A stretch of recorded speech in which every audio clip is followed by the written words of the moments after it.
in the real world means that the lender must have something to lend. If you need a hammer, my loaning you a promise to provide a hammer I don't have won't be of much help.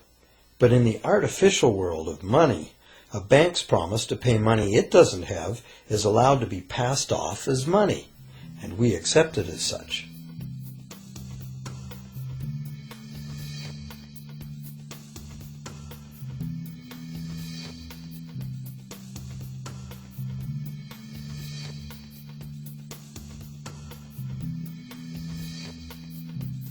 Once the borrower signs the pledge of debt, the bank then balances the transaction by creating, with a few keystrokes on a computer, a matching debt of the bank to the borrower. From the borrower's point of view, this becomes loan money in his or her account, and because the government allows this debt of the bank to the borrower to be converted to government fiat currency, everyone has to accept it as money. Again, the basic truth is very simple. Without the document the borrower signed, the banker would have nothing to lend. Have you ever wondered how everyone, governments, corporations, small businesses, families, can all be in debt at the same time and for such astronomical amounts? Have you ever questioned how there can be that much money out there to lend? Now you know. There isn't. Banks do not lend money. They simply create it from debt. And as debt is potentially unlimited, so is the supply of money. And as it turns out, the opposite situation is also true. Isn't it astounding that despite the incredible wealth of resources, innovation, and productivity that surrounds us, almost all of us, from governments to companies to individuals, are heavily in debt to bankers? If only people would stop and think, how can that be? How can it be that the people who actually produce all the real wealth in the world are in debt to those who merely lend out the money that represents the wealth? Even more amazing is that once we realize that money really is debt, we realize that if there was no debt, there'd be no money.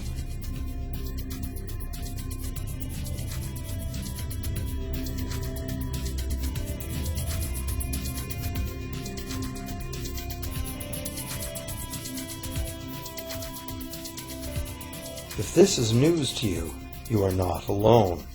Most people imagine that if all debts were paid off, the state of the economy would improve. It's certainly true on an individual level.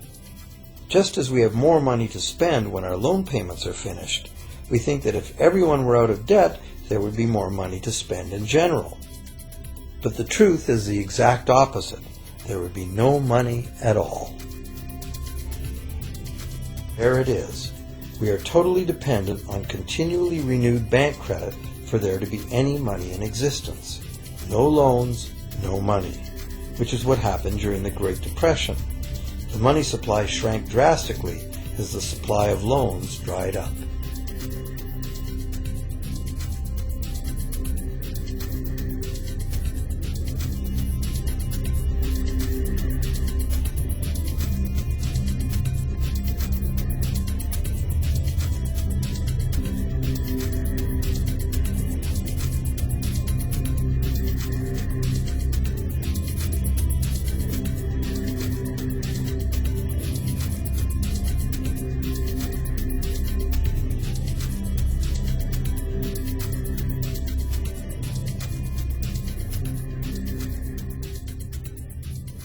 And that's not all.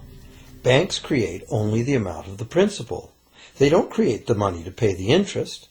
Where is that supposed to come from?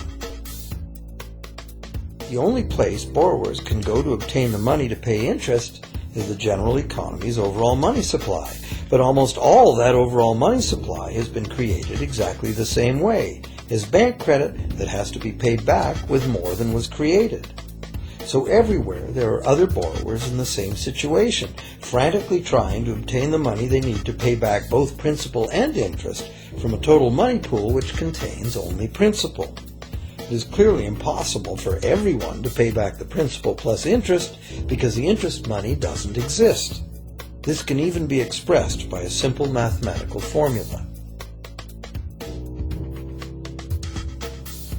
The big problem here is that for long-term loans, such as mortgages and government debt, the total interest far exceeds the principal. So unless a lot of extra money is created to pay the interest, it means a very high proportion of foreclosures and a non-functioning economy.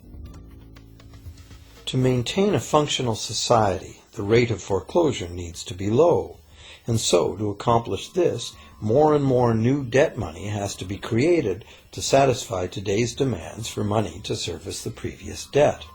But of course, this just makes the total debt bigger, and that means more interest must ultimately be paid, resulting in an ever-escalating and inescapable spiral of mounting indebtedness.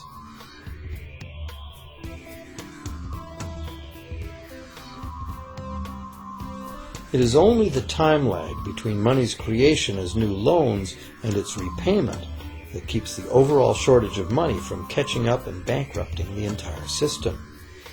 However, as the bank's insatiable credit monster gets bigger and bigger, the need to create more and more debt money to feed it becomes increasingly urgent.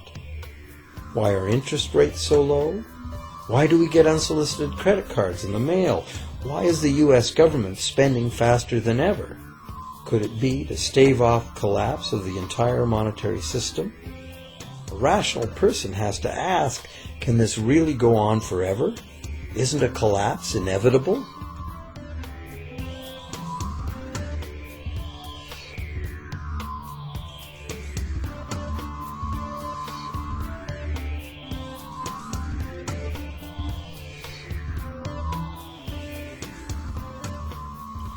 Money facilitates production and trade.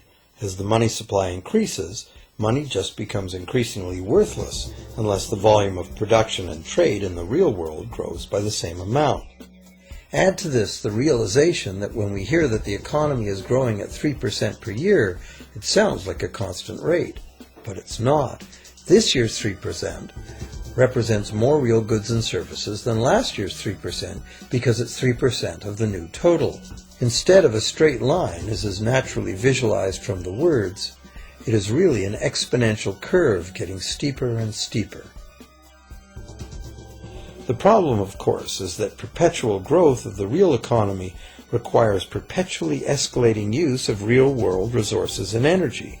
More and more stuff has to go from natural resource to garbage every year, forever, just to keep this system from collapsing.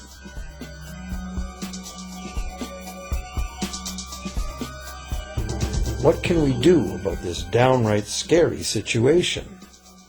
For one thing, we need a very different concept of money. It's time more people ask themselves and their governments 4 simple questions. Around the world, governments borrow money at interest from private banks. Government debt is a major component of total debt, and servicing that debt takes a big chunk of our taxes. Now we know that banks simply create the money they lend, and that governments have given them permission to do this. So the first question is, why do governments choose to borrow money from private banks at interest when government could create all the interest-free money it needs itself? And the second big question is, why create money as debt at all? Why not create money that circulates permanently and doesn't have to be perpetually reborrowed at interest in order to exist? The third question, how can a money system that can only function with perpetually accelerating growth be used to build a sustainable economy?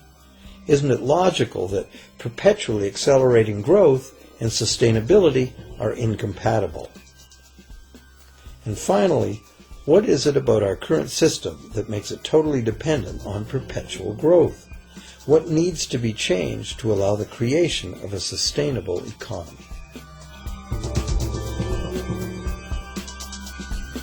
At one time, charging any interest on a loan was called usury and was subject to severe penalties, including death. Every major religion forbade usury. Most of the arguments made against the practice were moral.